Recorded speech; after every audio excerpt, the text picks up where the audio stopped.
Mission Log, a Roddenberry Star Trek podcast. Episode 169. Best of Both Worlds. Parts 1 and 2.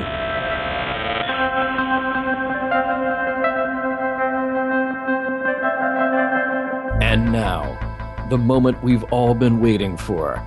Another edition of Mission Log, a Roddenberry Star Trek podcast.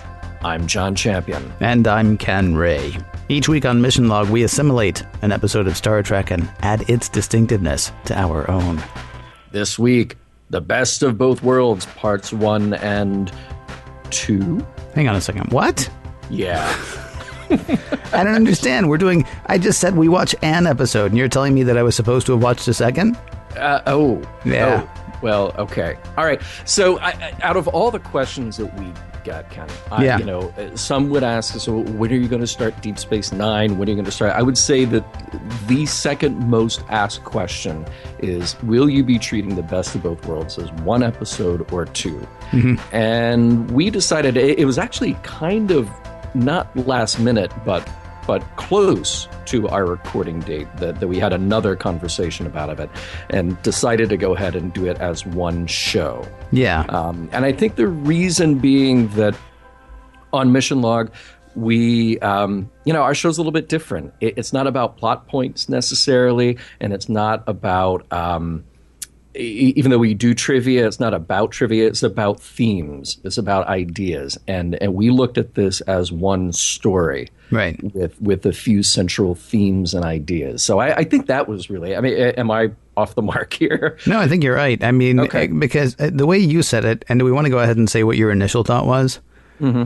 Part 1 carries a whole lot of message, and Part 2 is just a fantastic bit of action. Yeah. But I think we would have had like a 15-minute show next week. Right. If we'd done that. I mean, and that's not to denigrate, and that's not to say anything bad about, either episode. It's just to say, we kind of looked at it and thought, one cohesive story, that's pretty much what it was, even though that's not what it was. Now, I will say, if you're offended by the decision that we've made, just pause today's show when John says Act 6 and wait a week. Or if you really want to relive those bygone years, pause it and wait 4 months, as we all had to do back when the Part 1 ended and Part 2 started. That seems like overkill, though. I would suggest just listening to the whole show. And, if you're still angry next week, then, send us an email or give us a call or hit us up on Facebook, because I'm going to tell you right now how to do all that stuff. And then John's just got a starship full of trivia, actually, I would say. Yeah. Mission Log Pod is the address to find us on Facebook, Skype, and Twitter. If you'd like to leave us a voicemail, we'd love that. 323-522-5641 is the phone number to call, 323-522-5641. Our email address is missionlog@roddenberry.com. Our show website, including discovered documents, is at missionlogpodcast.com. And please do remember, we may use your comments on an upcoming episode of Mission Log. And now, that starship full of trivia that I was talking about a moment ago, courtesy of Mr. John Champion. So, Ken, as it goes with a lot of episodes or movies that we talk about, when something is really popular, you get a lot of trivia. Yes. Because there's a lot of documentation. So I feel like we're kind of only scratching the surface today. But I do have some really interesting notes here for you. This episode was written by Michael Piller, and this was at the end of his one-year contract with The Next Generation. And he was getting ready to leave. So this is really the development of Part 1 of Best of Both Worlds. So this story about someone who is struggling with his position, his job, really reflects the real world struggle that Michael Piller was having. And it was Gene Roddenberry who talked him into staying just for one more year. He said it would take one more year to, quote, really make this show catch fire. So Michael wrote Part 1 pretty much on his own. There were revisions, but it was his baby. And he did not have a plan for Part 2. So that was kicked around by the writing staff. Now, your friend, Rick Sternbach, was kind enough to share a little more detail with us on that process. And I love this. I just want to read it directly as he wrote it. He said, Mike Okuda and I, of course, were tech consultants on the show. The question came up in Part 2 about how to burrow within the Borg collective consciousness to stop them from invading Sector 001 and trashing Earth. We talked a bit and wrote up some ideas with the producers involving different operational memory things and how we might deactivate them using data and Locutus. We presented our notes to Michael Piller, and some of the writers assembled in, I think, Piller's office. They all read their copies, and it was really quiet. Finally, Piller looks up and says, well, you figure out Acts 3, 4, and 5. Do you want to do the teaser and Acts 1 and 2? Fun story, but it also points out the fact that the producers trusted us techie types to help with ideas. We always offered, with a light touch. We knew that they were responsible for the drama, and we helped where we could to make the tech understandable. So thank you, Rick Sternbach, for that great story. Now, right after part 1 aired, yes, now the cast gets to take time off their summer hiatus, but the writing staff really do not. So you have a lot of people who have been around for seasons 1, 2, and 3 who are leaving, and we had that migration of new people coming in, Renee and, of course, Michael Piller, and we've got another new name here. Remember, Ken, I was talking about a writer who was part of the internship program who came into the show and actually sold a story. Well, we've got a similar situation here. We've got another kid who is here because of a college internship program. His name is Brandon Braga. Keep an eye on him. I think he's going places. Right? I will do that. Thank you. Okay.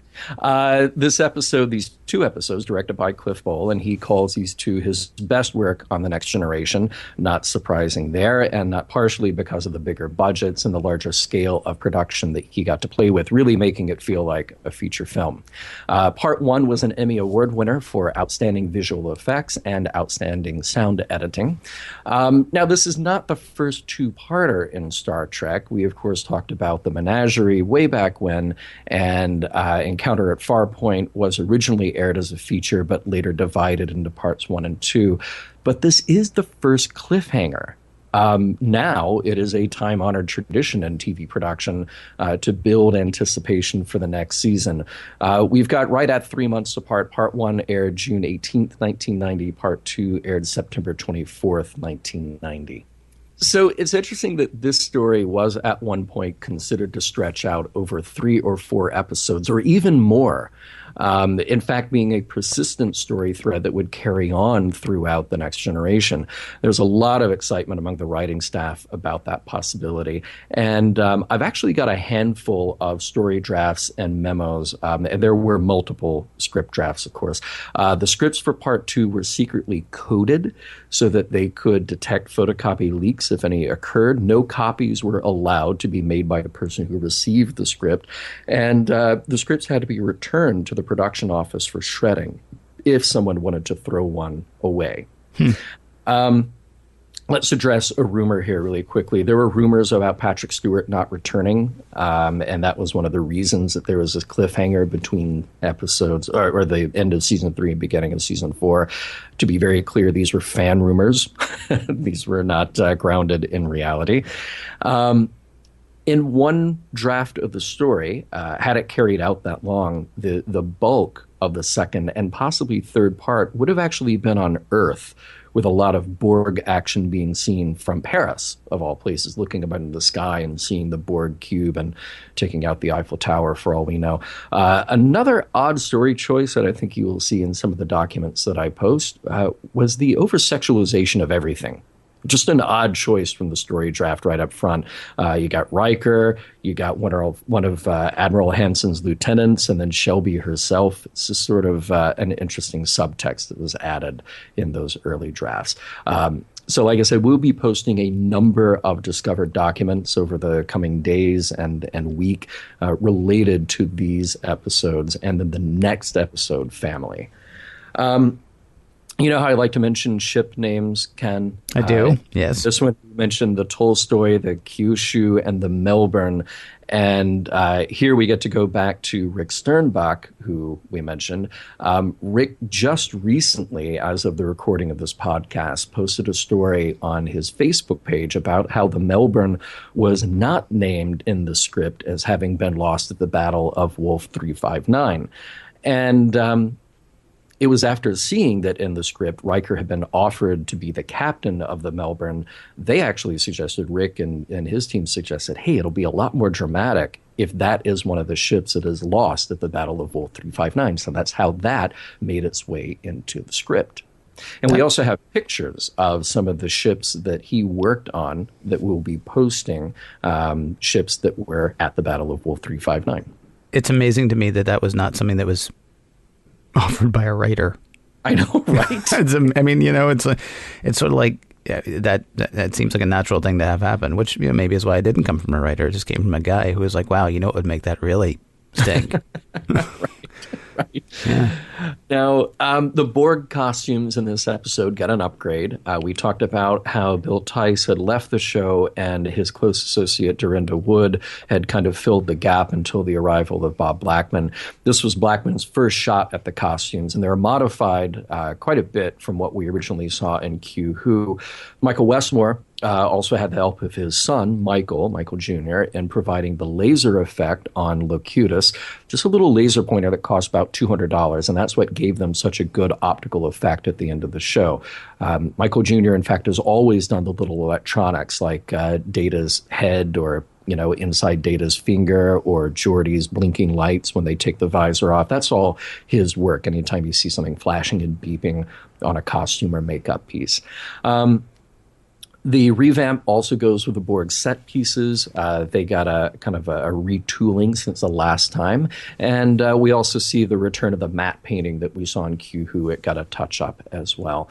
And this was the first time they started using airbrush for makeup on Star Trek. You could cut that process down from a few hours to a few minutes and kind of assembly line what that makeup would look like. Hey, and about all those ships at Wolf 359, some were off-the-shelf model kits actually given to the production by AMT Ertl, and others were concept models that they had from, well, previous iterations of what would have been Star Trek.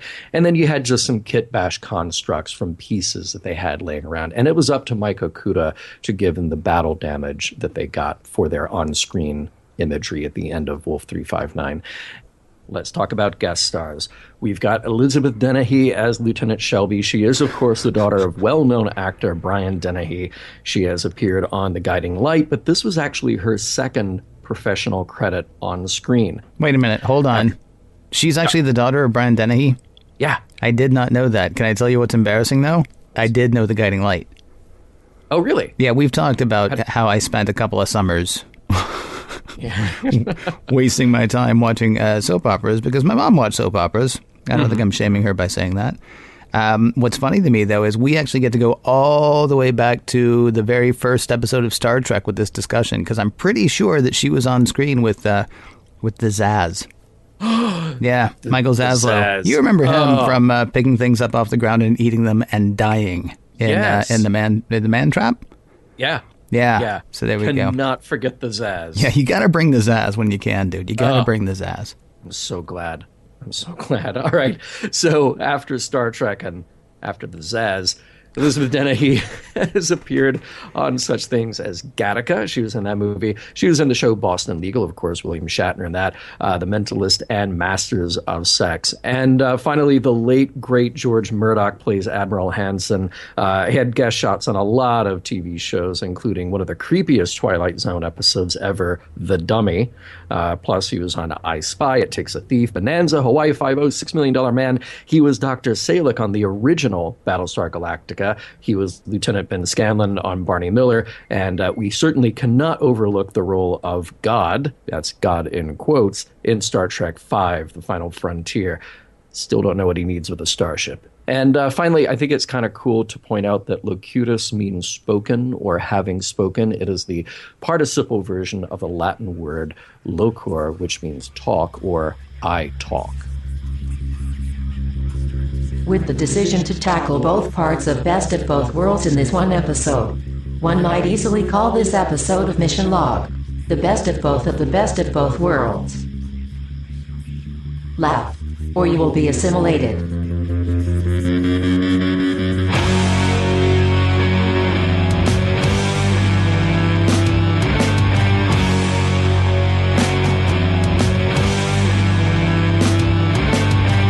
Prologue. Following a distress signal, the Enterprise arrives at Jure 4, an outlying planet housing a Federation colony called New Providence. When the away team beams down, they find a hole in the ground where the colonists should be. Act 1. To figure out what just happened to 900 people, Admiral Hansen and Lieutenant Commander Shelby from Starfleet Tactical stop by to offer some help. They know what's up. It's probably the Borg. Starfleet, and in particular Shelby, has been trying to figure out what to do ever since Q Who first aired. They don't really have a strategy yet, but Shelby knows more about them than anyone. When Hansen turns down an invitation to play poker with Riker and Shelby leave. Hansen levels with Picard. Riker is up for another commission, Captain of the Melbourne. So, he should probably take it, instead of taking second billing the rest of his life. Know who would make a good new first officer? None other than that nice young woman, Shelby. And in case you thought Shelby wasn't aware of this, she tells Riker flat out, yeah, she wants his job. At the poker game, Riker humiliates everyone at the table by bluffing his way to victory. The next morning, Shelby has taken it upon herself to start with the away mission early. When Riker beams down to find her working with Data, and he's not too happy about the breach of protocol. No matter, though, Shelby has nailed it. The total loss of the colony is the work of the Borg. Act 2. Admiral Hansen has left, but Shelby has stayed behind on the Enterprise, and Riker tells Picard that he has every intention to stay behind as well. Picard encourages him to reconsider the opportunity of command. Riker confides in Deanna. He doesn't get it, and she plays the good counselor. She realizes he's happy on the Enterprise, but he's conflicted about what he wants. Well, time to get to work. In engineering, the usual gang are talking about what is known about the Borg, their decentralized systems, that may be of benefit. Everybody is beat, but Shelby wants to press on. Riker cuts her off. Time to get some rest, and that is an order. Not much time to really get comfortable, though. The next day, Admiral Hansen sends a message that a ship has been lost, last reporting an encounter with an unknown cube-shaped vessel. The Enterprise is an hour away. The closest ship, a course is set. The best they've got is maybe rotating shield modulations and adjusting phasers, basically teching a little more of the tech than they've already got. Before you know it, the Enterprise finds its own intercept course being intercepted by a cube. It's the Borg. Act 3. With the Borg, not a lot of, hi, how you doing, how's the weather back home? This Borg ship calls out Jean Luc Picard by name and tells him to prepare to be assimilated. Not even a handshake. The Borg start a tractor beam, but the new Enterprise shield modulation is totally working perfectly for about 20 seconds. They're losing, and a volley of weapons fire from the Enterprise does nothing. Then it gets really nasty. A Borg beam literally cuts into the Enterprise, making hash out of engineering and taking a few crew members out with it. Shelby jumps up to suggest to Data randomly changing phaser settings, and that actually works just enough. The tractor beam is broken, and the Enterprise can get away. For now. The Borg cube follows, and the damaged Enterprise is now entering the Mutara Nebula. Well, not really. It's a different nebula. To hide for a while and think things through. Watching the playback of their recent skirmish, the crew thinks they may have one advantage. Rig up the deflector shield for a massive burst that could wipe out the Borg ship. Meanwhile, they'll also modify hand phasers to match the frequency that worked the last time. Shelby has an idea, too, to separate the saucer section, but Riker dismisses it. Riker makes his way to a meeting with Picard, and who should be there? Yeah, Shelby. What, did she beam herself from the conference room? Anyway, Picard has heard her idea, and he agrees with Riker. Not now, but it may be a good fallback position. Time for a tense conversation in a parked turbo lift? Ooh, I thought you'd never ask. Riker lays into Shelby about breaking the chain of command. He was serious before. He's serious about it now, and he will keep on being serious about it when she bypasses him to go right to Picard. Shelby totally apologizes. Her apology comes off, though, as putting Riker in his place, that he's playing it safe, and he's in her way to get to be first officer. Maybe he has no place being captain of his own ship. Glad we got that cleared up. Act 4. Picard is touring his ship in the dead of night. Guinan finds him in 10 forward, and she has some words of encouragement. Hey, you and your ship may not survive, but don't worry. Some humans, somewhere, will make it. Probably. Maybe. The pep talk ends when what amounts to a depth charge from the Borg cube drives out the Enterprise from the nebula. Back to square one. The Borg tractor beam comes on, gripping the Enterprise, and now Borg drones start appearing on the bridge. Riker and Worf can fight them off a little bit, but Captain Picard is soon grabbed by another. Then he and the Borg drones are beamed back to the Borg cube. Riker orders a pursuit, and that path is taking them directly to Sector 001 of the galaxy. In other words, Earth. While in pursuit, Riker sees an opportunity to beam an away team member over to the Borg ship to try to recover Picard. There's also the opportunity to bring that ship out of warp drive, since they will need all the power they've got to fire their new deflector dish weapon. As Riker gets ready to beam over, Shelby objects, and Deanna backs up Shelby. He is now captain of the Enterprise. Just as Riker would keep Picard from danger, it is she who will keep Riker out of danger. Shelby will lead the away team. Act 5, phasers in hand, Shelby, Data, Worf, and Dr. Crusher beam over to the Borg cube. They won't be bothered as long as they're not a threat. So explains Data to Dr. Crusher, who until now has not actually been face-to-face with the Borg. Data and Dr. Crusher speculate about what they're seeing. The whole Borg ship acts as a kind of link-up between the drones and its systems. They may, in theory, be disabled as some of those nodes are knocked out. Think on that for a bit. Maybe save it for later. Admiral Hansen is on the line letting Riker know what's happening. The fleet will head to Wolf 359, a real star, by the way, to try to fight off the Borg before they can get to Earth. Riker is doing what he can to slow them down, but oh yeah, Picard may not be coming back. Picard's comm badge is picked up, but when the away team finds it, it's just a badge on a uniform. No Picard to be found. With the deflector weapon just about ready, they're still trying to figure out how to get the Borg to drop out of warp. How about those power distribution nodes? One phaser won't bring it down, but a couple will, and then another one, and then another one. Seems to be working. It also seems to be really peeving the Borg because now they do see the away team as a threat. They start to close in, and one drone looks awfully familiar. It's Picard, but he's covered in Borg technology. There's nothing they can do to get close to him, but the away team does manage to beam out. On the bridge, everyone explains to Riker what's going on, but he needn't hear from them when he can get it straight from the drone's mouth. Meet the former Captain Picard, Locutus of Borg. He tells Riker that resistance is futile. They will be assimilated. And with that, Riker makes the call to use the new weapon. Fire. OMG, last time on Star Trek, all that happened. And now, the exciting conclusion of the best of both worlds. Act 6. Fire? It doesn't work.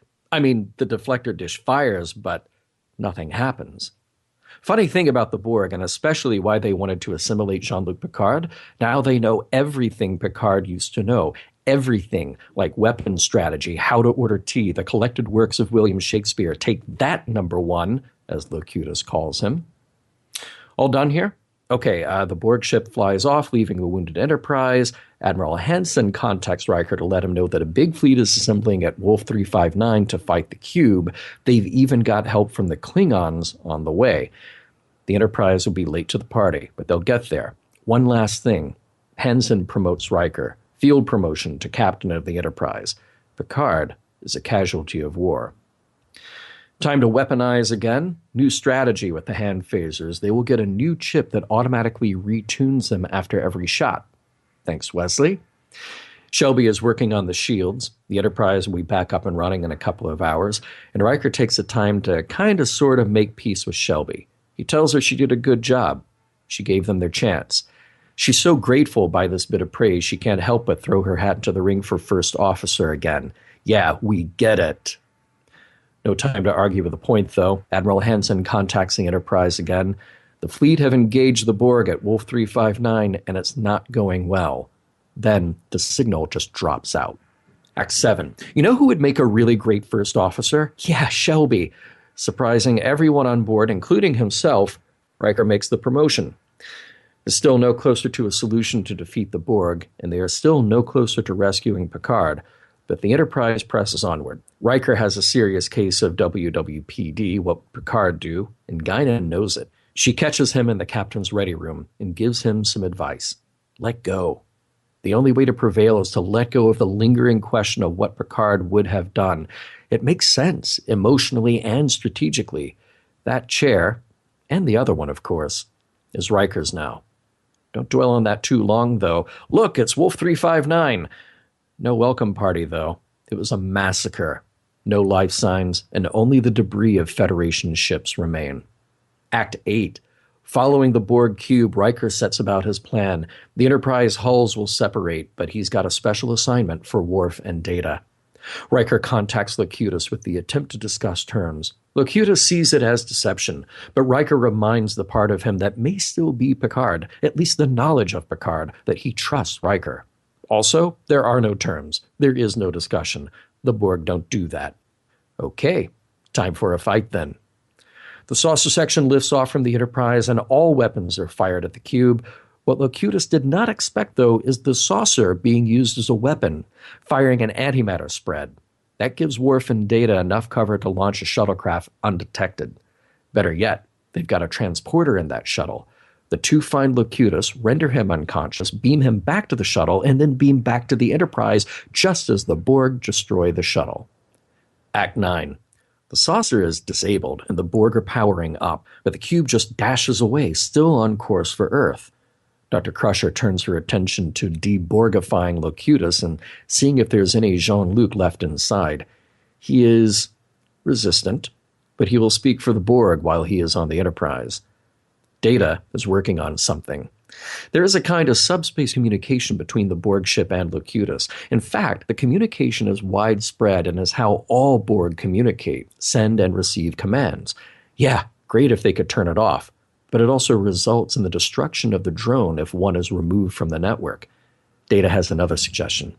Rather than try to remove the Borg tech from Picard, he will try to communicate with Locutus. It's an artificial intelligence thing you wouldn't understand. Data better hurry, though. The cube is in Earth's neighborhood, having just done a flyby to take pictures of Saturn. Act 10. Data is working on a way to connect himself with Locutus to learn anything he can about how the Borg operate. He's about to seriously tech that tech for all it's worth, and Riker is all just, yeah, make it snappy. They'll get to Earth in about 40 minutes, but the Borg will beat them to it with plenty of time to spare. Planet by planet, Jupiter, then Mars, the Borg pass right by any defenses and get awfully close to Earth. Data is making some progress connecting to Locutus. Dr. Crusher watches for Picard's life signs, and Deanna hangs out to see if there's any part of Locutus' personality that breaks through. He's learning a lot, like how the Borg have their commands broken down into simple subroutines that they all share, defense, navigation, etc. Then Locutus kind of freaks out. He uses his Borg arm to try to break the connection, but Data stops him physically by breaking the device. At that moment, something happens. There's more neural activity, and Deanna announces that she is sensing Picard. That slows down the Borg cube, but they haven't broken their link to Locutus, and maybe that's an advantage if they all have to share a mind. Riker asks Data if he can plant a command in Locutus that would disarm them. He's trying, but to no avail. The Borg cube starts in with the tractor beam as Enterprise weapons and shields are failing. Riker orders Wesley to program a collision course with the cube. Wesley's like, hey, won't we also die? Never mind.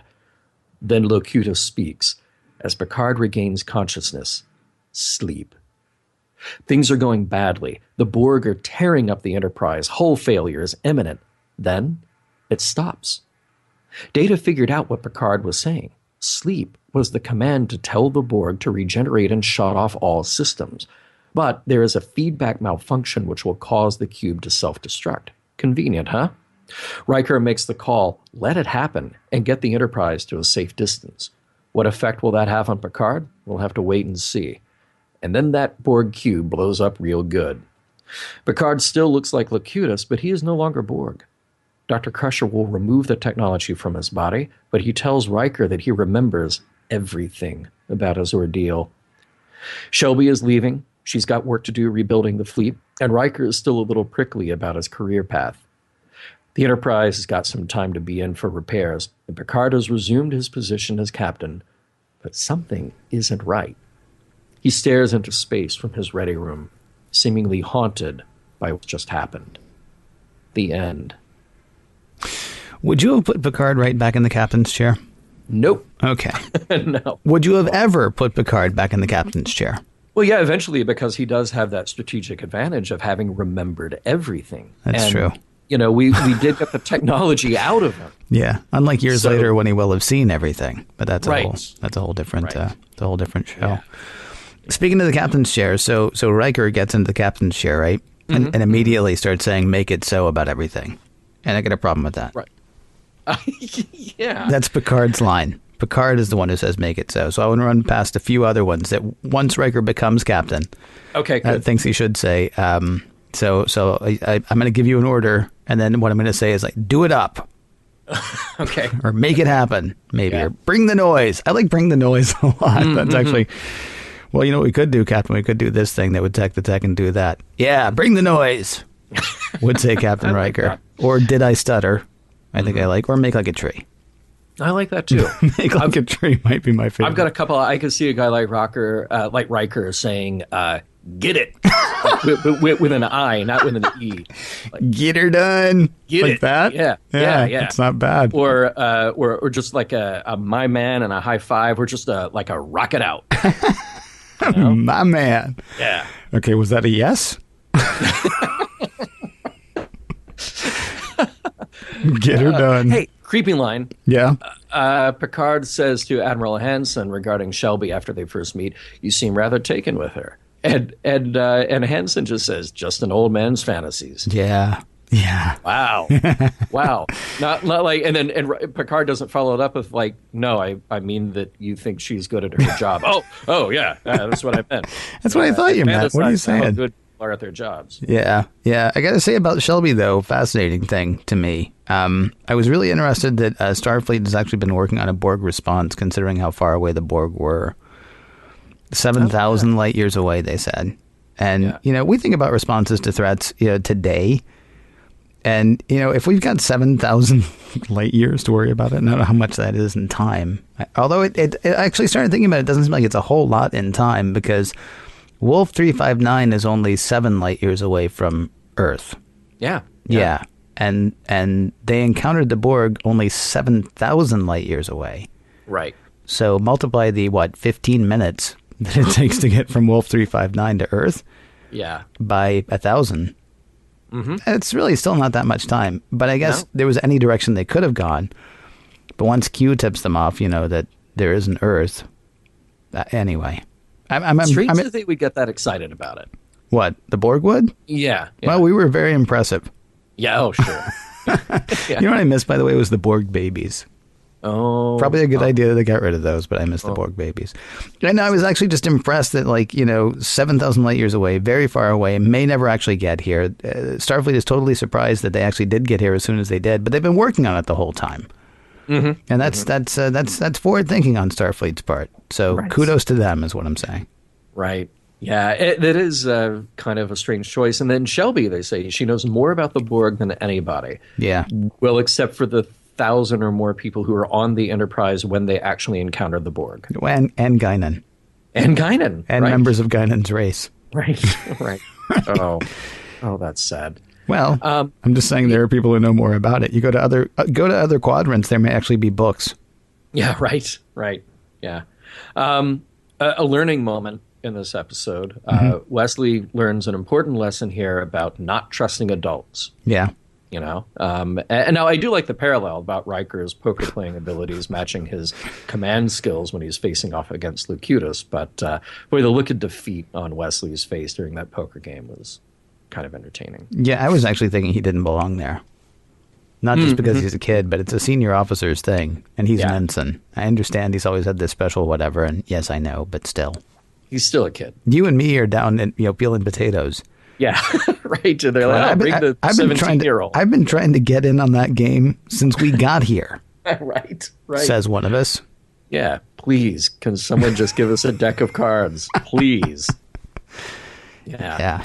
I love it how in science fiction it doesn't matter what the device is. Someone will look at it and tell you what it is. Mm-hmm. The nodes in the Borg ship, they're kind of these green, glowy kind of pyramid-shaped things, and they totally know what those do. They're like, oh yeah, it's communication. It talks to the thing. It connects everybody, and boy, If we only took those out, don't worry about the other stuff. My favorite, there was this episode of Lost in Space, and John Robinson is looking at a thing, and it's just like literally a platform with like a dome on it. He goes, yeah, it looks like some sort of matter transfer device. Well, sure.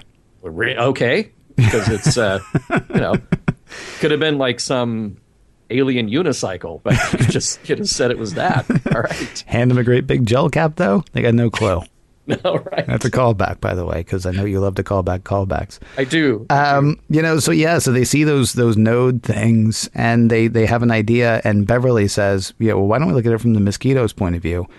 I will say one of the things that's most depressing about this episode is, so we still have mosquitoes in the 24th century. Right. Either that or, we've had them recently enough that we still remember. Oh, don't even mention mosquitoes. I remember one time. Well, my granddad told me. Okay, still. I want done with mosquitoes, I guess. We should be done with mosquitoes. I mean, Data doesn't know what the early bird getting the worm is, but he totally gets the mosquito analogy. Totally gets the mosquito analogy. Well, he kind of gets the mosquito analogy. He says, "Oh, that's an interesting analogy. Say more." That's kind of like when you laugh at a joke that you don't actually get. Explain it. Exactly. Tell me why that's funny. Yeah. By the way, I mentioned the Mutara Nebula because literally that's what that shot was. Yeah. That they used footage from Star Trek II. But they did some cool, they did a lot of new photography on the Enterprise model for this and kind of put it in a smoky room to give a little depth in front of that. So very effective. It was great. Yeah. It actually, first of all, it was great to see the Mutara Nebula. Always is. Mm-hmm. But then, the sort of haze around it made it more... It put it there in a different way. Yeah, even creepier. Yeah. I thought the Borg have a very interesting way of determining what is a threat and what is not, because that's a thing now. Well, if they don't see us as a threat, they won't do anything. Mm-hmm. Like, say, an armed away team with arguably the smartest guy from the Enterprise, Data. I guess you could chalk it up to efficiency. Like, we can't bother with that. We got to work on this other stuff that we're working on. But they seem like a threat, particularly after you just stole their captain.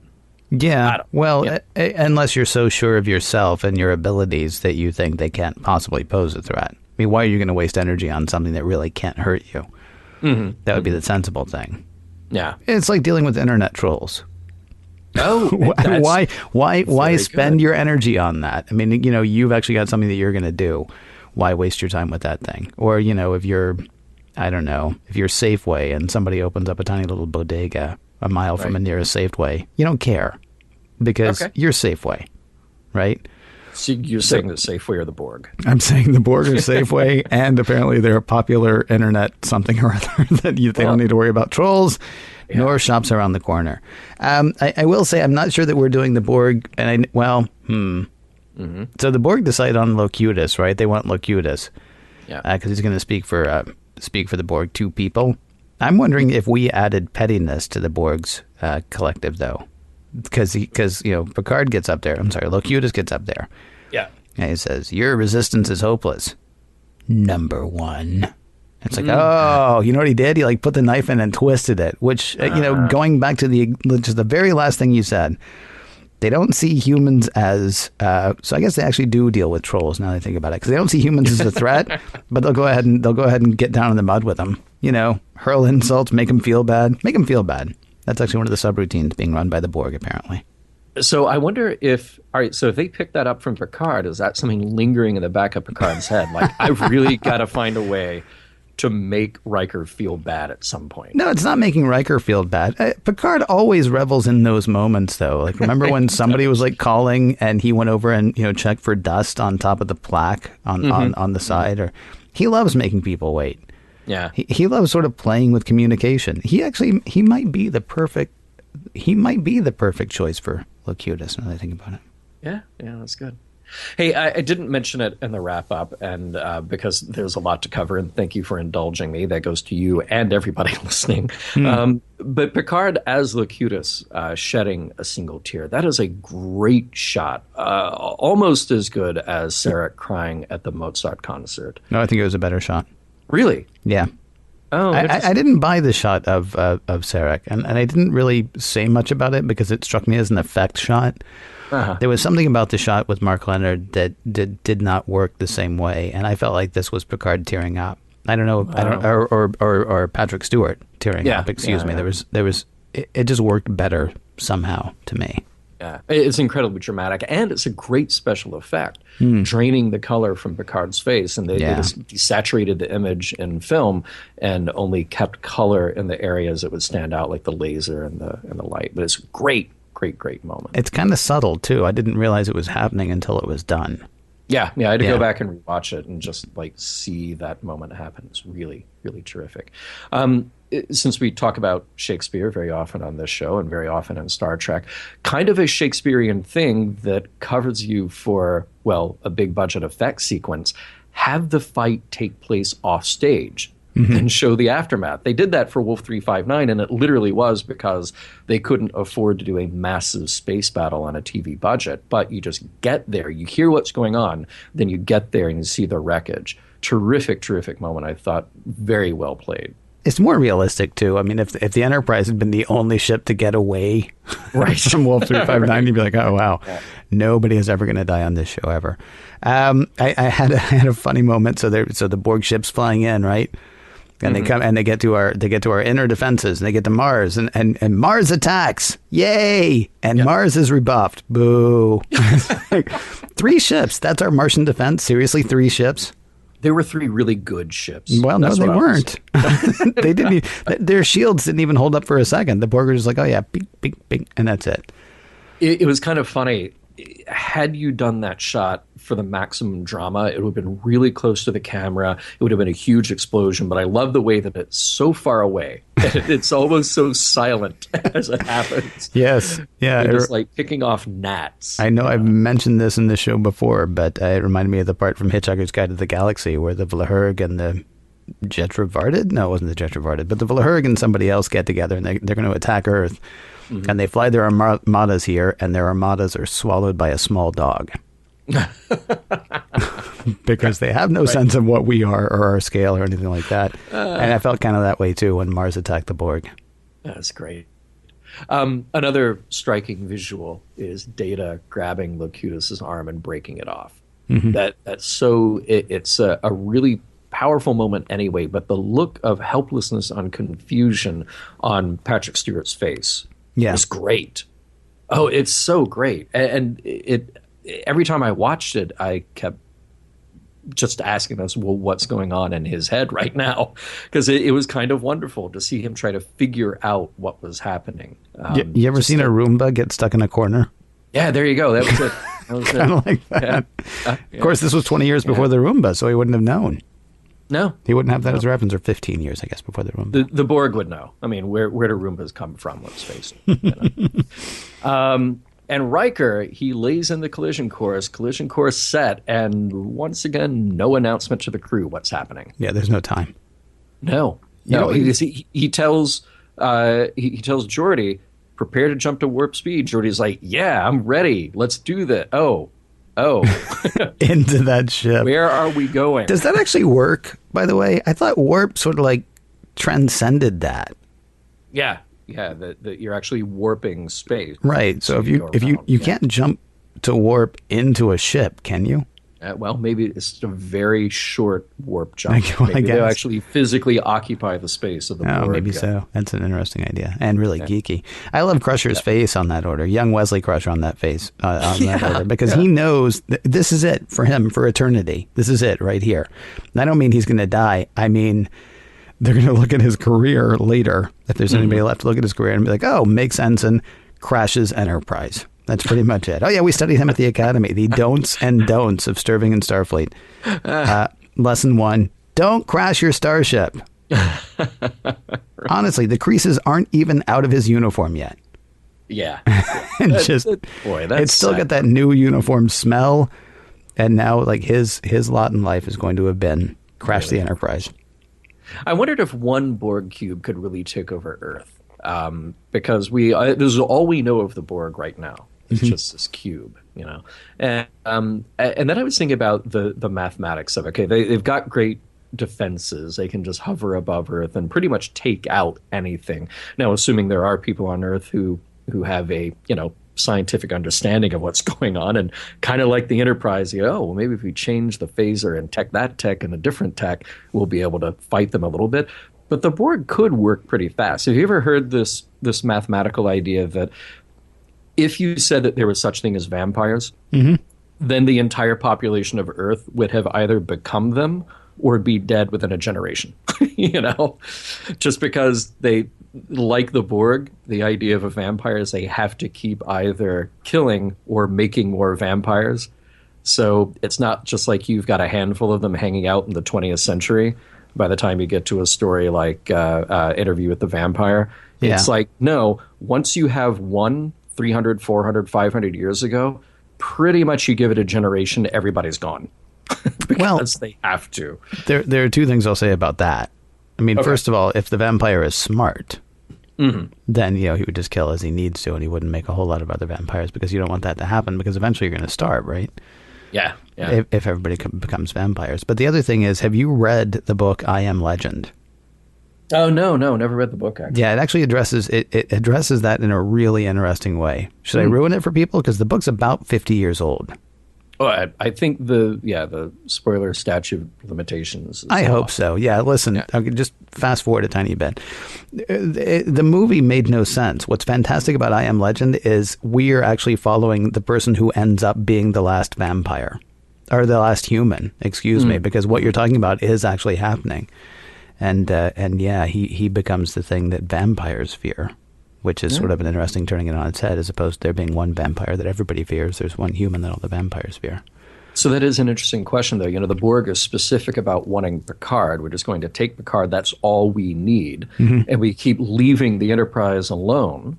Well, no, they're going to assimilate everybody. It's just they need somebody to explain it for them. All right, but they skip right past that opportunity and just go to Earth instead of sending a whole bunch of drones over to the Enterprise and saying, you know what, you guys are a pain. We're just going to assimilate all of you. Hey, look, now we got 2 ships instead of 1. Well, see, this should actually be in the next segment. The Enterprise has something for which to fight right now. Maybe if you go ahead and take over Earth, which is their ultimate goal, then the Enterprise no longer has a reason to fight, and then they don't fight anymore. The Borg might be thinking. Oh, that's an interesting idea. Yeah, I don't know. But we'll probably come back to that in a bit.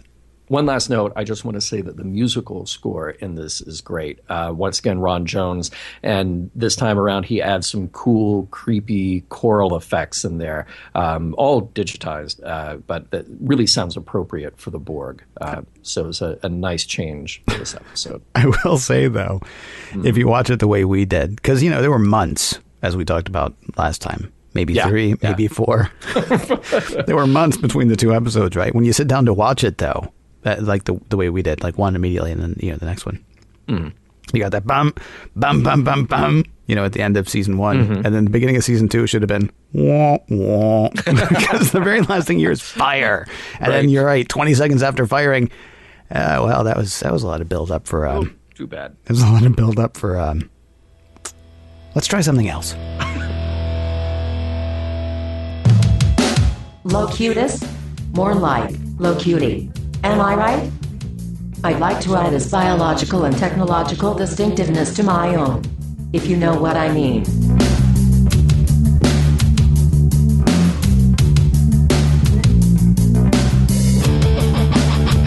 We're back to this thing about Riker that we've discussed before.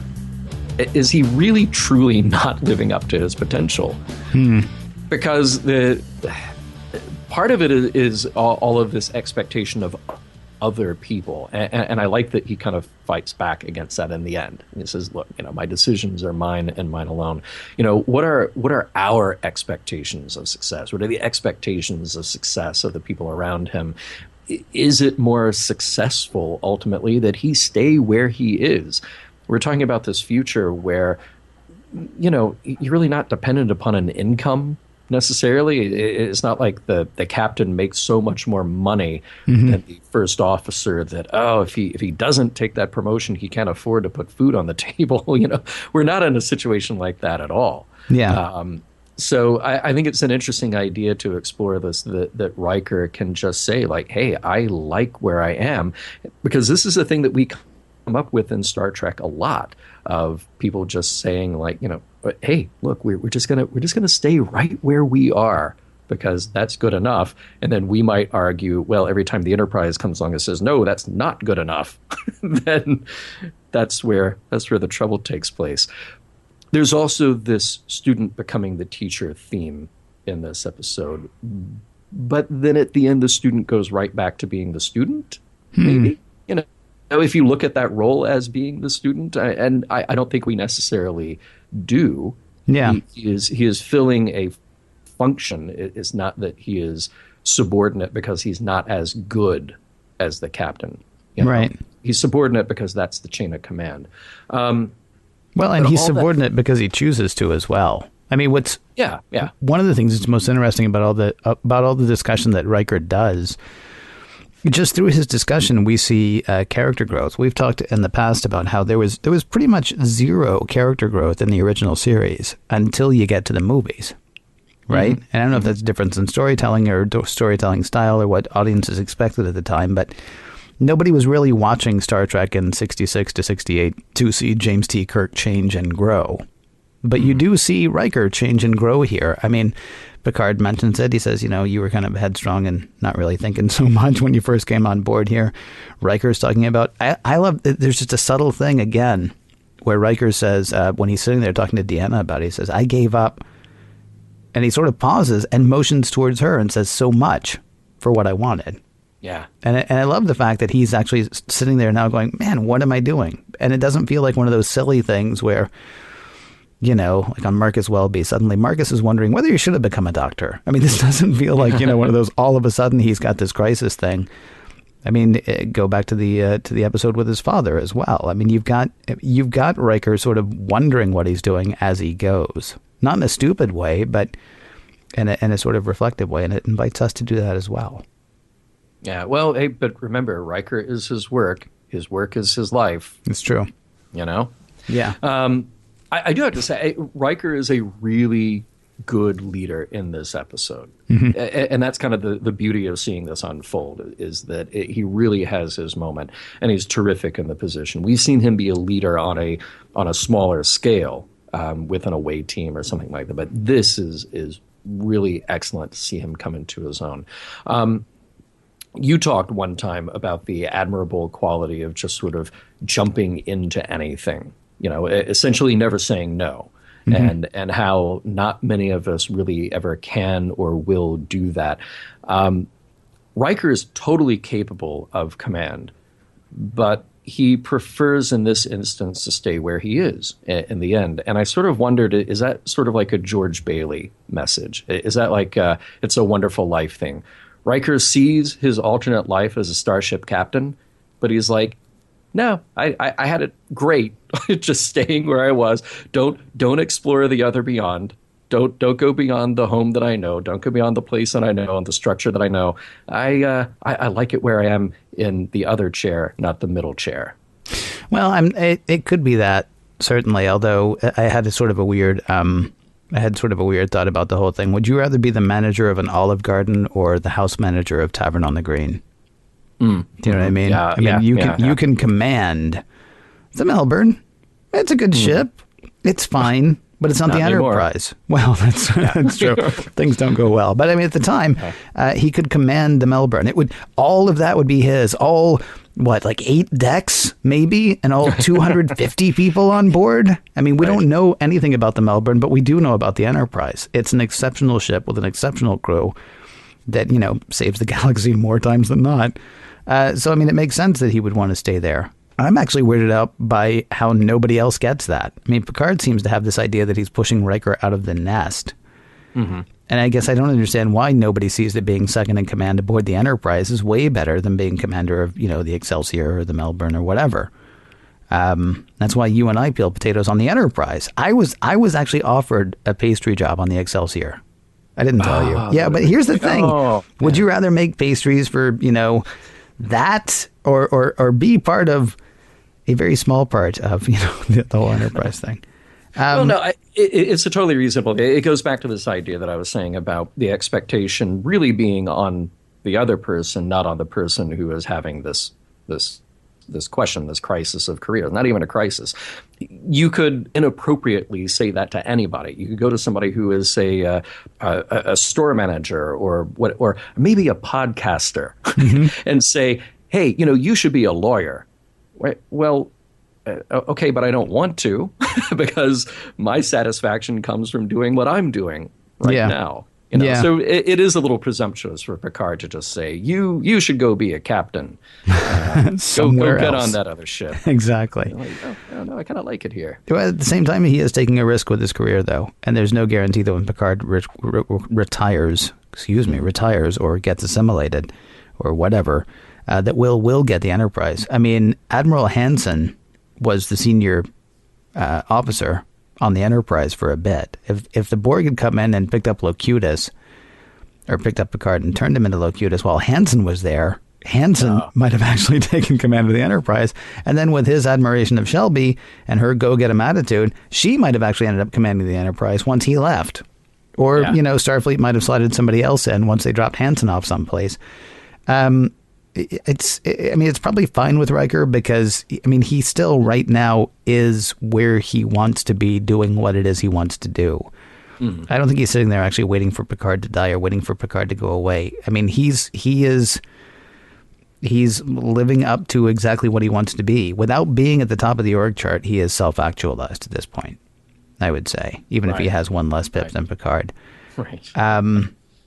I am kind of bothered that he's not actually, required to come to acceptance of that because as you said, he sort of gets that George Bailey moment. Yeah. Right, where it's like, well, should I be captain? Should I not be captain? Well, here, be captain for a while. I was like, okay, well, thanks. I would rather he just sort of accepted it on his own. Now, there is another reason that Riker might want to stay as first officer. He still gets to get his hands dirty. When the Borg come and pick up Picard, turn him into Locutus, his immediate thought is, okay, give me a phaser and a couple of security guys. I'm going after my guy. And, as we pointed out, Deanna has to say, no, you're pretty much bound to your ship at this point. You might get to go on a diplomatic thing maybe, or if we have to meet the head of some planet or something like that. But otherwise, you don't get to just grab a phaser. So, there are a few reasons that he might be happy where he is, but ultimately, he's happy where he is. You don't even have to know what the reasons are that he's happy where he is. Yeah. He's just cool doing what he's doing, and maybe everybody else should back off a tiny bit. I would agree with that. Let's talk about Shelby's approach, her style, and what is wrong with that. A lot, I would say. And I'm kind of surprised, though, that Picard doesn't see through it. Because, Hansen is very much a supporter of Shelby. But Picard doesn't seem to be a person who is easily blinded by personality and certainly not by sucking up.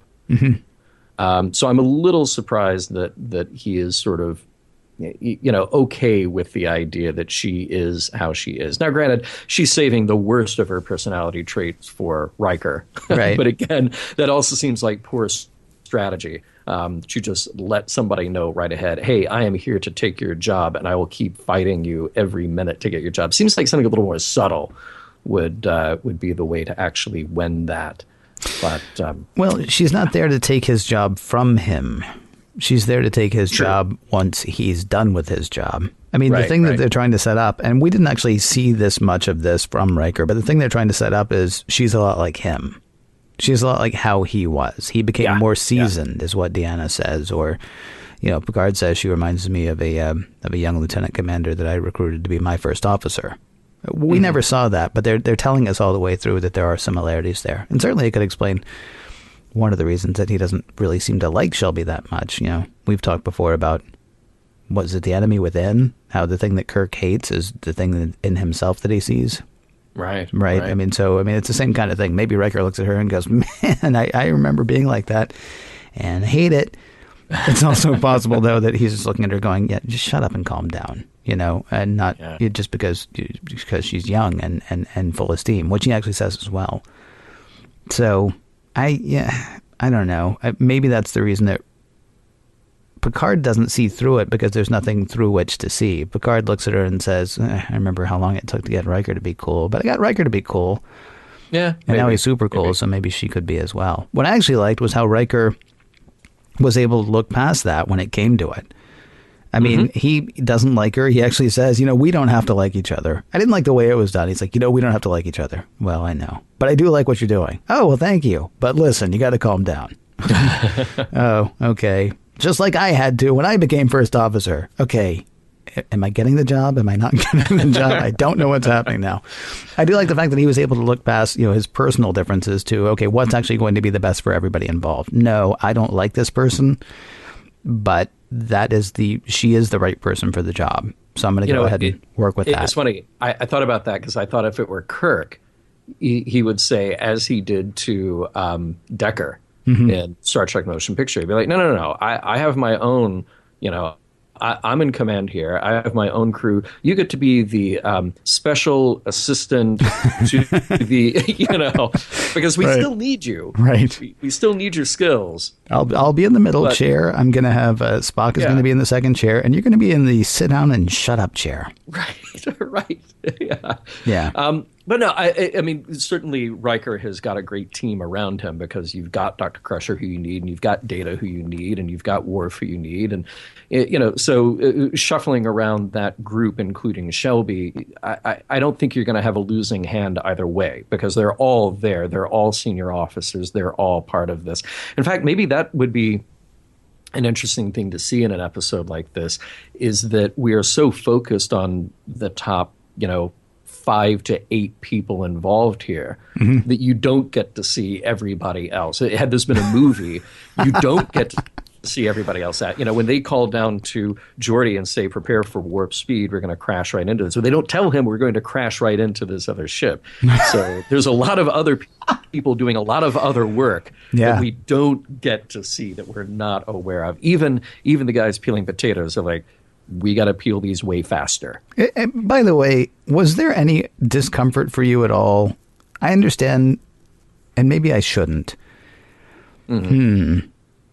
So Riker goes to Worf and says, Worf, you're awesome. You've been nothing but great, but I need you at tactical. Data, I know you're not going to care, but you're not going to get this job because you don't have anything.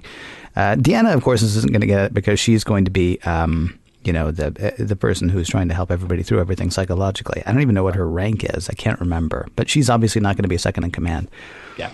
Beverly and Geordi are in the room. Right. It doesn't even like nod their way. Like Geordi, you understand why I couldn't possibly make you and Dr. Crusher. He just apologizes to 2 of the officers that are part of senior staff, not the other 2. And then says, but this person who we met like 20 minutes ago, she's obviously the right choice. Yeah, right. And kudos to Geordi that he's even not offended. Maybe Geordi's sitting there going, I knew I had no shot at that. That's fine. Maybe in this particular situation, that's a job you don't want to have. Maybe. Maybe. Yeah. Or maybe Geordi is, as self-actualized as Riker was before Picard disappeared. Yeah, I want to be head of engineering for the Enterprise. Woo! Yeah, that's it. That's what I want. Yeah. How about that talk with Guinan? She says we have to let go of Picard in a really kind of profound and great way. And all I could think about is that when you have a death of a key figurehead, think of like a Walt Disney or a Steve Jobs, and a person like that dies, and the people around keep asking, well, what would he do? What would Walt do? What would Steve Jobs do? And it's interesting in an academic sense, but it's really not helpful at all, given this situation. You can't run a business like that, and apparently you can't run a starship like that either. Yeah. Well, you mentioned Steve Jobs. I mean, if you've read any of the stuff about Steve Jobs, or if you read any of the interviews that Tim Cook has had, Jobs told Tim Cook, don't think about what I would do. When I'm gone, I'm gone. This is going to be your company at that point. You can't spend the rest of your life trying to figure out how I would handle things. Yeah. And that's sort of a neat thing bummer that he had to say it, but good that he got to. Right. Yeah, you could totally run yourself into the ground trying to do things the way somebody else did, but then anybody could do the job. If all you're doing is an imitation of Picard all the way through, then you got nothing. You might as well let Locutus run the ship. Right.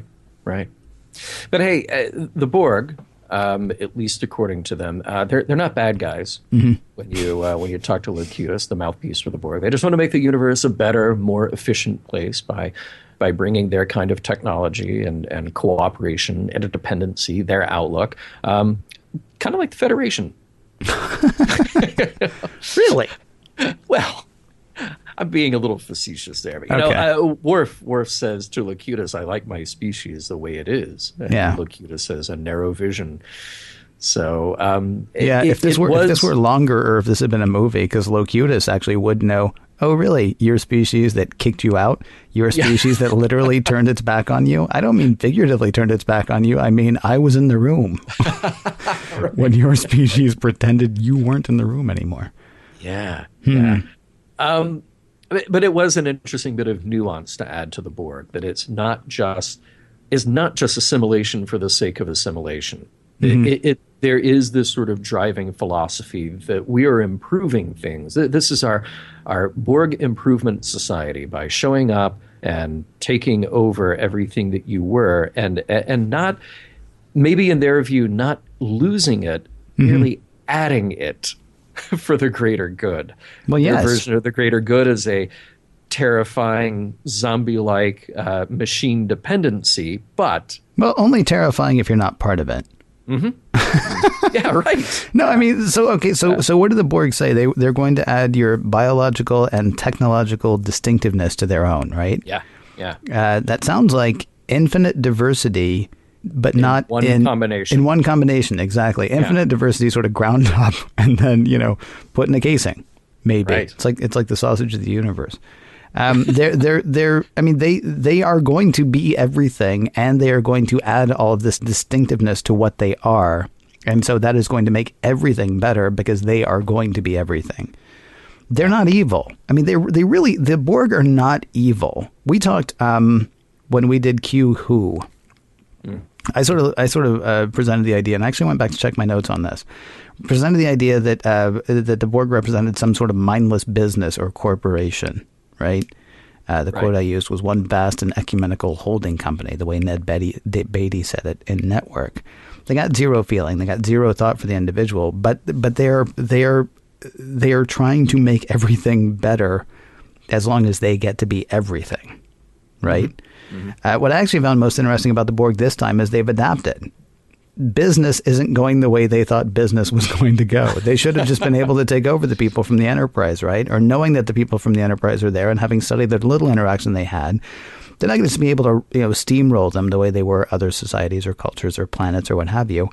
Here, they've actually adapted. They've decided, they need an ad campaign. They need to use propaganda. They need a spokesperson. Somebody who's going to sort of ease the transition or ease the sort of mergers and acquisitions that the Borg are part of. Makes sense, yeah. Now, I do have one question about the person that they chose. You lead the strongest ship of the Federation fleet. You speak for your people, is what the Borg said about Picard. Do we not still have a Federation president? Or some sort of governing something or other? Have we turned all governing over to Starfleet at this point? Because, Picard is a great character and a great man who does command the strongest ship in our, fleet. But then I got to ask, do you happen to know who commands the strongest ship in the Navy? Right. No, I don't. And is that the guy that you would want speaking on all things at that point? As we record this over the past few years, we can't even really seem to decide who among our elected officials speaks for us. For the past 7 years, as we record this, the legislative branch has been engaged in thinly veiled hostilities with the executive branch. So I just found it interesting that the Borg, and maybe it's because we're the only humans the Borg have come in contact with at this point, right? Yeah. Picard did a good job. He sort of shut us down, or he sort of impressed us. So we want that guy. And why are we going to tell him we want him? Well, he leads the strongest ship. Okay. Or do you think, it was just hearing him talk last time with that great sort of Shakespearean voice? Yeah, they're just like, if we're going to sound like anything, we're going to sound like him. Exactly. Yeah. If you had come out and been like, oi, Locutus ear, it'd be like, no, okay, we can't have him. No. Now, I do think it makes sense from a strategic point of view. The Enterprise is the flagship of Starfleet anyway. Yeah. So Picard has tremendous strategic knowledge. And he's also sort of the first really great catch before you get to Earth or get to wherever the president of the Federation may be. Right. So maybe they're just seeing Starfleet at this point as the biggest piece of the Federation, even though to us it would be the equivalent of somebody taking, like you said, a military commander that doesn't that doesn't necessarily represent the U.S. or certainly not the Earth as a whole. Yeah. But they are the first. They're the first stop on the way to getting there. Well, except, I mean, the Borg aren't, generally speaking, ones to butter somebody up. I mean, what they actually said again to Picard was, "You lead the strongest ship of the Federation fleet. You speak for your people." Right. I mean, is that just how the Borg see it? Or maybe this is part of their new ad campaign, too. This is part of their new business. Yeah, we're going to hire this guy. What are you going to tell him? Well, we're going to tell him we're going to hire him. No. Tell him that you interviewed lots of people, but he is just absolutely the best. And see how that works.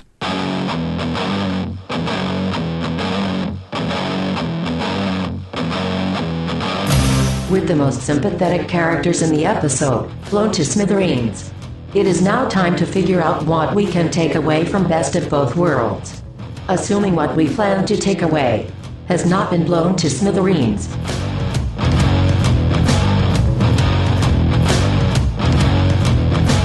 An episode with so much anticipation around it, Best of Both Worlds Part 1 and 2. It felt like we would never get here, and now we're at the stage where we have to somehow wrap this all up. So Ken, I will ask you what may be a question that has the most obvious answer to it. Does the episode hold up? And we're talking, of course, about both parts here.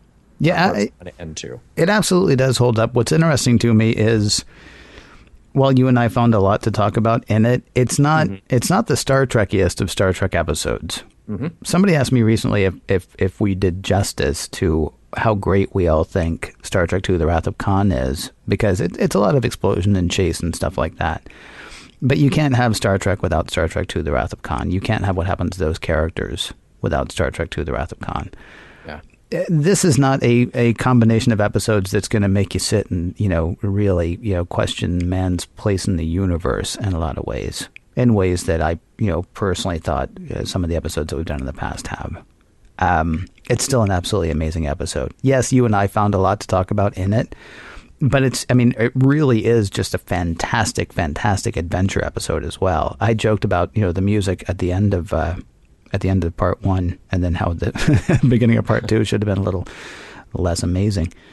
I've seen this I don't know how many times, and I don't know how many times I watched it preparing for our recording today, and still, when we get to the end of part 1, my heart's beating faster. I messaged you last night. I mean, every time I see it, it does something. Yeah. And then there's also the fun stuff to think about the Borg and about Command and watching Riker grow, So, yeah, I'm trying to think of something I didn't like in this episode. And I'm sure if I watched it a couple more times, I could find something. But I don't think there was actually a moment that took me out. The way, there's almost always at least one moment where you're like, I guess maybe the only thing is maybe what you were talking about with you look up at that and you know automatically what it is. I think when Crusher said, "This is amazing," and it's like, oh, it's a piece of machinery inside a giant machine. Yeah. If I'm looking for something to hate, that's it. And if that's the worst thing I can find in the episode, then yeah, absolutely. For so many reasons it holds up. What about you? Yeah, it holds up better than I thought it would. And it's not because I had any negative feeling about this episode. It's just that when we do our show, we try to look at things kind of objectively and critically. And here's a show that's now, 25 years on. Yeah. But it really does hold up as a piece of drama, as a piece, of action and character drama. And I always approach these sort of famous episodes with a bit of trepidation because they are so well known. It's like you and I had probably more fun talking about, Spock's brain than we did necessarily City on the Edge of Forever. Now, City on the Edge of Forever is, by all measures, a better episode than Spock's brain. But City on the Edge is so famous, it's sort of like, well, what more do you say? And what do you really find? What do you really get out of it? I was more engaged in the Riker story this time around, multiple times around, and less invested in what will become of Picard because we already knew. Right. So that is one nice thing about having seen it, having gone through the story. We didn't talk early in our episode today about that anticipation over the summer, and that famously, you know, Patrick Stewart tells a story about somebody yelling at him in a car, "You ruined our summer." You know, this idea, this anticipation built up around it. Right. So that's pretty great, and you can't put yourself back in that position ever again. But you can still kind of feel the impact, that moment when Riker says fire. It's still chilling. It's still great. Yeah. So yeah, as a piece of drama, as a production, because the production values are so high, for one thing, it really does hold up. I would argue, too, for what happens with the characters, you could do that as well. I mean, as I said before, you never got, in any of the original series, you never got any growth from the characters until years later, until, you know, Kirk was already TJ Hooker by the time you actually got any kind of growth out of Kirk. And I mean, to be, well, we didn't know how far into the series we were at this point, but to be years into the series and have the character that we've been watching this whole time question what he's doing, that character being Riker, question what he's doing, and why he's doing what he's doing is kind of a fascinating thing. And one has to assume, and we just got a tiny taste of it, but as you pointed out in the recap, at the very end, Picard's sitting there and he's doing what he's doing, and hey, congratulations, and you did a great job, and I appreciate you, and thank you very much, and everybody get out of here now because I'm going to drink tea and everything's normal. And then he picks up the tea and just stopping. Yeah. And then just turning around and looking out. I mean, we're being let in on a level of depth that we haven't actually explored yet, that we haven't actually seen. But this is not that, you know, well, last week we saved the Earth and this week, oh, tribbles. You know, this is going to be something that we're going to be, it seems likely anyway, that we're going to be revisiting a lot of what's happened here for a while to come. Well, no, it really changes Star Trek. You know, we talked before how about particularly seasons 1 and 2 of Next Gen in many ways felt like Star Trek by rote. You know, as desperately as they tried to not reference the original series, you could tell that the thought process behind the episodes was very much like the original series, and not always the best of the original series. But now you feel like Star Trek is something on its own, that is something very different. They've had great episodes throughout season 3, a couple of clunkers, but now you feel like, okay, this storyline is something that has tremendous impact and tremendous import on its own. So that's such a key moment for this whole thing. Dare I say, this whole enterprise. So what about messages? Jinx, you owe me answers. Messages, go. That's what's difficult about this, because, we look at stories that are critical to the story of Star Trek, like The Wrath of Khan, like Sitting on the Edge of Forever, what they may be, but they're maybe not heavy message episodes, moral episodes. Right. What are the little things that I picked out? Well, move on and adapt to the new situation. I don't mean adapt in the way that the Borg do, although I think you make a good argument for how the Borg have adapted. But Riker is the one who has to move on and adapt. Now, he and the people around him don't totally give up. They don't totally give up on the idea that Picard isn't coming back, but as a practical matter, they move on and they try to adjust to the new reality of life without Picard. Well, that's interesting, because I thought you meant adapting to what it is that Riker wants. No. Riker has said, I meant the death of Picard. Well, yeah, that too. Chalking him up as a war casualty. Yeah, but Riker is always, all he's ever wanted to do was be the captain of a starship. He thinks. He's still under the impression that all he's ever wanted is to be captain of a starship. Yeah. But he's finally having to realize, no, it turns out this thing that I've always said that I wanted and that I've always worked for and that I always thought I wanted, turns out that's not actually what I want to be. So, I mean, he's adapting a couple of ways, I would say. Yeah. Well, and that's kind of maybe another way to put it, which I had written down, which is know where you want to be and don't take any guff from anyone who wants you to move. You know? I mean, seriously. Everybody around him is buzzing in his ear about what he should do, and only Riker knows what he should do. Yeah. He may change his mind, and that's totally his prerogative. Yeah. That's great. He can go pretend to be the captain of any ship he wants on the holodeck. You know? Good point, that. Yeah. Yeah. Maybe there's a thing in here, and I think this isn't just specifically this episode, but overall our relationship with the Borg, Star Trek's sort of overall message about individuality, that the Borg's weakness is their interdependence. Now, you could take that to a very uncomfortable extreme about humanity and say that it is totally weakness to be interdependent, which I don't think we ever would make that argument. I don't think Star Trek would ever make that argument. Mm-hmm. But Star Trek does have this very strong overall message about individuality, and that is strength. Right. And I think another great line here that we didn't talk about is what Guinan says. When a man is convinced he's going to die tomorrow, he'll probably find a way to make it happen.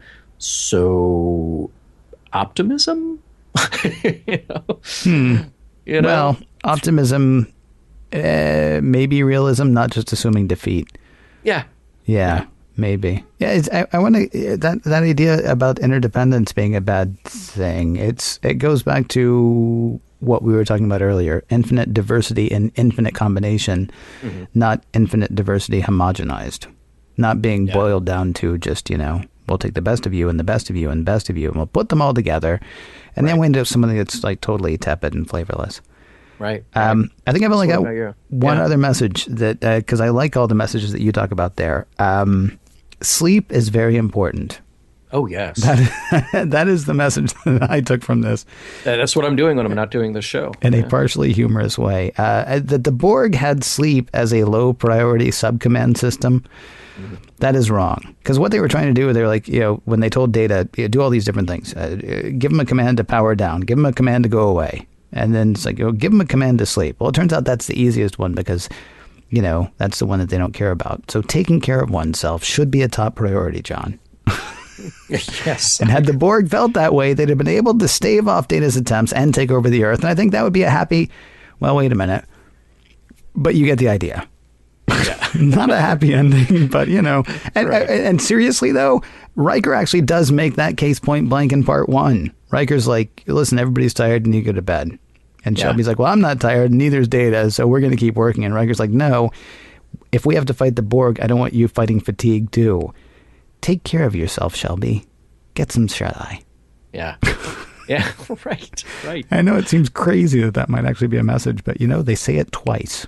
They do. Yeah. They do. That message for sure holds up. But that's kind of the weird thing about this episode, though. For all the talk that many of us give to Star Trek being this sort of cultural force about morality and messages, and that's why it's important.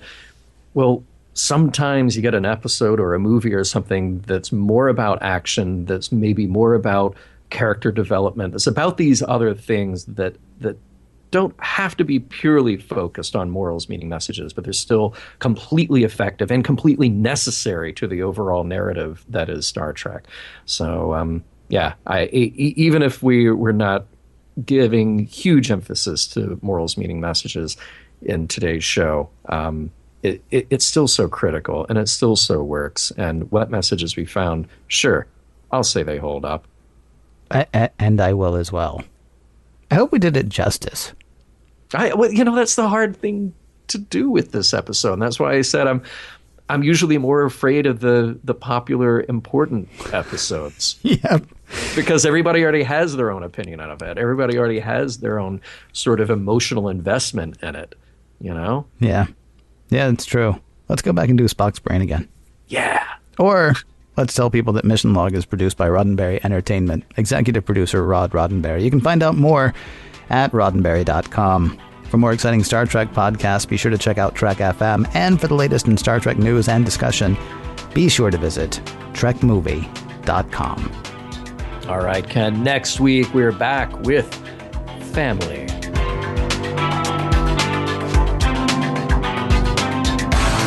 Some of the music for Mission Log provided by Warp 11, online at warp11.com, and from the album Messages by Key Theory, free to download at kitheory.com.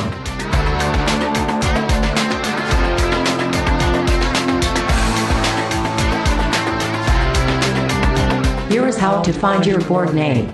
Take the first letter of the street where you grew up, and the second letter of your middle name, and the name of the first person you ever kissed.